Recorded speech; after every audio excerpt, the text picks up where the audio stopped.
Dans la vidéo précédente, on a déterminé les équations horaires d'une transformation de rugby. On va maintenant les utiliser. Et pour commencer, on va déterminer la portée, c'est-à-dire la distance parcourue par le ballon avant de toucher le sol. On cherche donc à déterminer ce x. Mais pour utiliser notre équation horaire, il nous faut un temps. Et pour ça, il faut se demander ce qui se passe de spécial au moment où le ballon touche le sol. On l'a vu dans la chute verticale, au moment où l'objet touche le sol, son altitude est nulle, le y doit valoir 0. Et en déterminant cet instant, on aura le temps à injecter pour trouver le x qui correspond à la portée. Pour commencer, il nous faut donc résoudre cette équation. On remplace le y par son expression. On a un terme en t carré, donc on a une équation de degré 2. Vous avez envie de faire un delta, mais il y a beaucoup plus intéressant, puisqu'il y a un terme en t, mais pas de constante seule. Le plus intéressant, c'est de factoriser par t. Donc soit t fait 0, ce qui ne nous intéresse pas, puisqu'on sait déjà qu'à t égale 0, le ballon est au sol, soit cette expression vaut 0, ce qui signifie que gt sur 2 doit être égal à v0 sinus alpha. Puis ensuite, on multiplie par 2 et on divise par g, ce qui nous donne le temps cherché, le temps que le ballon passe dans l'air. On a donc le temps à injecter dans notre équation horaire en x, mais attention, vous ne faites pas l'application numérique, ce qui vous donnerait des arrondis. Vous gardez l'expression littérale. Donc on injecte cette expression dans l'équation horaire. On va trouver cette formule à simplifier. Première chose à voir, on peut rassembler les V0 en V0 carré. Et ensuite, il faut reconnaître une formule de trigonométrie de fin de première en maths, 2 sinus alpha cos alpha, c'est sinus 2 alpha. Et finalement, vous faites l'application numérique maintenant. Mais attention, la vitesse doit être en mètres par seconde. Donc vous changez 83 km/h en mètres par seconde en divisant par 3,6. Pour le reste, pas de problème. Et vous trouvez 47 mètres. Deux remarques. Si votre tir ne part pas du sol, mais d'une altitude donnée, vous aurez ici dans votre équation une constante qui va se rajouter. Donc vous ne pourrez plus factoriser par t. Vous ferez un calcul passant par le delta. Et il faudra prendre les valeurs numériques. Par exemple, V0 sinus alpha, vous regarderez combien ça fait, tout comme G sur 2. Sinon, les calculs seraient trop compliqués. Deuxième remarque, on peut vous demander quel est l'angle optimal pour une vitesse donnée. C'est-à-dire, quel est l'angle optimal à prendre pour que l'objet aille le plus loin possible. Puisque V0 et G sont fixés, il faut que sinus 2 alpha soit maximum. Autrement dit, sinus 2 alpha doit être égal à 1. Vous devez savoir que ça signifie que l'angle doit faire 90 degrés. L'angle double ici. Donc alpha doit faire 45. Si on lance à 45 degrés, c'est là que l'objet ira le plus loin, mais à supposer qu'il n'y ait pas de frottement. Deuxième grand classique avec les équations horaires, on va déterminer la flèche de la trajectoire, c'est-à-dire la hauteur maximale, autrement dit le y correspondant au sommet de la trajectoire. Mais pour utiliser notre équation horaire en y, il nous faut un temps. On va donc se demander ce qui se passe de spécial quand on est au plus haut de la trajectoire.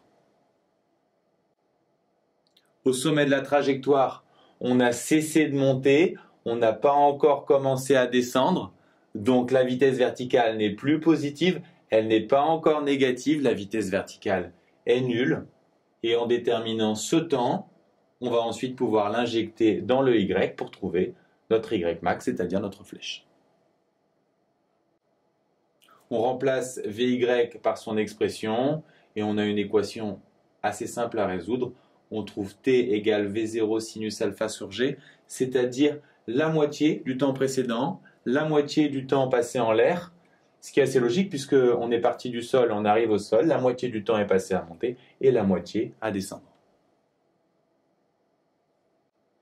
On sait qu'il faut injecter ce temps dans l'équation horaire en y pour avoir la flèche.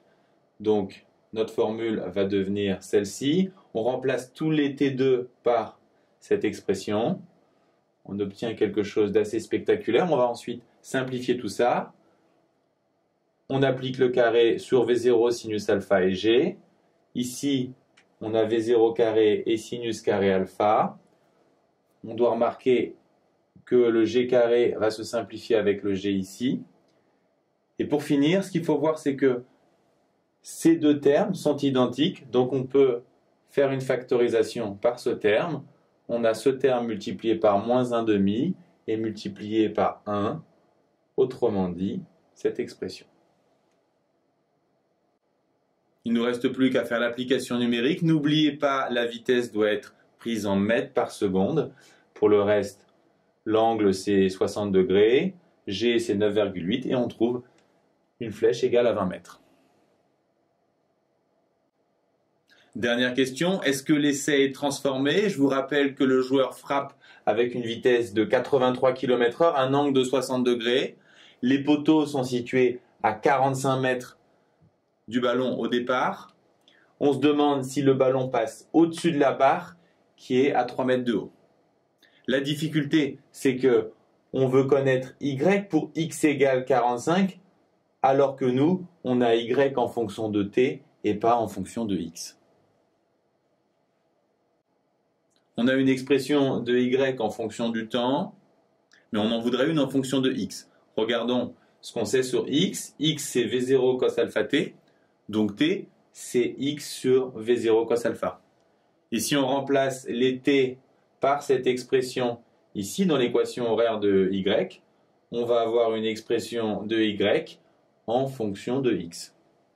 Notez que cette expression ici à gauche ne se simplifie pas, alors qu'ici, les V0 se simplifient et sinus sur cos donne tangente.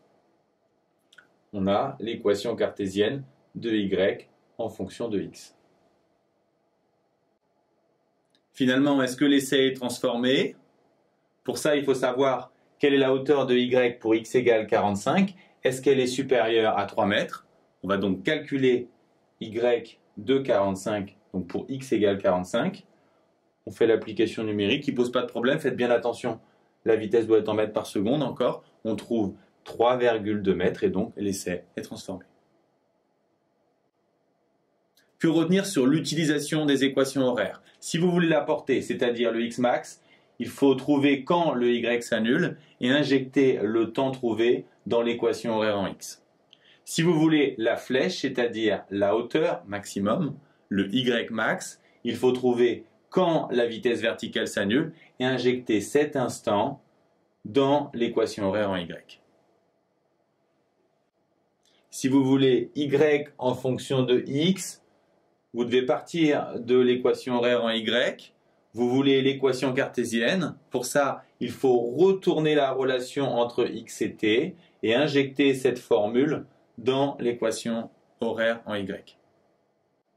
Enfin, vous l'avez vu, les calculs sont spectaculaires. Par contre, ils changent très peu d'un problème à un autre. Donc, si vous les maîtrisez sur cet exemple, vous pourrez très facilement les adapter en devoir.